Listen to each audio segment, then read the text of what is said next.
महाराज, मैं अपनी आंखों के सामने एक अपने गांव वालों को बहादुर मरते हुए नहीं लकड़हारा देख सकता पार्ट 7। और फिर मैं उस चूहिया की भी मदद करना चाहता हूँ। साधु की आंखों से रंग बिरंगी किरणें निकली जो सीधी शंकर की कुल्हाड़ी पर पड़ी।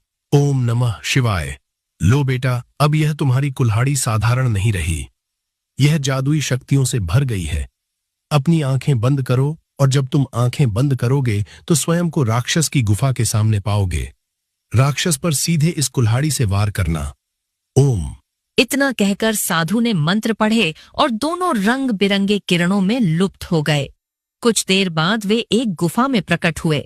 वहां वही चूहिया बैठी थी और राक्षस उसकी ओर घूर रहा था। अचानक साधु और शंकर को प्रकट होते हुए देखकर राक्षस चौंक गया और गुस्से से बोला, अरे तू तो वही है ना जो अपने दोस्त को मेरे बताए कार्य को करने से रोक रहा था। मूर्ख इंसान। मूर्ख शब्द सुनकर शंकर का खून खोल उठा।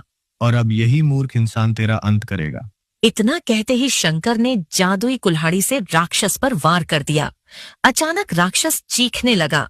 ये कैसे हो सकता है, ये कैसे हो सकता है। कुछ ही क्षणों में राक्षस जलकर राख हो गया और उसी पल चूहिया रंग बिरंगी रोशनी में बदलकर एक सुंदर राजकुमारी में परिवर्तित हो गई। राजकुमारी को देखकर शंकर दंग रह गया। कुछ वर्ष पहले वह अपने पिता के साथ इस जंगल में घूमने आई थी। राक्षस ने मुझे देखकर विवाह की इच्छा जताई। मेरे पिता ने मना कर दिया। राक्षस क्रोधित हो गया। तभी यही साधु महाराज प्रकट हुए और उन्होंने उसे पक्षी में परिवर्तित कर दिया। और जब तुम्हारे दोस्त ने अपनी मूर्खता में उसे आजाद कर दिया तो वह सबसे पहले राजकुमारी के पास गया। उसने फिर से विवाह की इच्छा जताई। राजकुमारी ने मना किया तो उसने गुस्से में राजकुमारी को चूहिया बना दिया और यहां ले आया। लेकिन किस्मत से राजकुमारी भाग निकली और तुमसे मिली और आज तुम्हारी वीरता से राक्षस का अंत हुआ। शाबाश। क्या तुम मुझसे विवाह करोगे?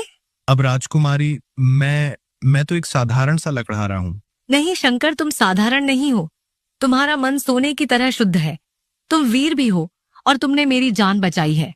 शंकर मुस्कुराया और राजकुमारी के साथ गांव लौटा। साधु ने गांव वालों के सामने शंकर की वीरता का बखान किया। गांव वाले जो उसे मूर्ख समझते थे शर्मिंदा हो गए। वहीं राक्षस का अंत होते ही बिरजू की सारी स्वर्ण मुद्राएं मिट्टी में बदल चुकी थीं। हे बिरजू, तुम्हारे नसीब में बस थोड़े से धन का सुख लिखा था, लेकिन शंकर के नसीब में राजकुमार बनना लिखा था। हम सब देखो उसे मूर्ख समझते थे, लेकिन असल में शंकर सबसे चतुर और वीर निकला।